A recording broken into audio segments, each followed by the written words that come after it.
Sawadee ka! We're here in Bangkok, Thailand for the Bangkok International Motor Show. Refreshed D-Max. Alright? Same powerful engines, around 190 horsepower, 450 Newton meters of torque. But there's a new face. 3-slat grille, intakes on the hood, new headlights, black instead of silver, the under portion, new rims. They look good. Black, kind of satiny. And a new stepboard.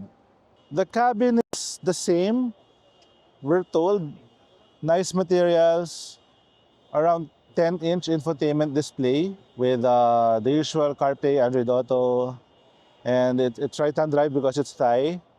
So, a few tasteful updates, something to look forward to. No date yet from Isuzu Philippines, but they wouldn't have flown us out here for nothing. So, it's safe to say we can expect this in the Philippine market. Maybe June, the Philippine International Motor Show. That's a good date to introduce a refresh pickup. So, that's it for now for the D-Max.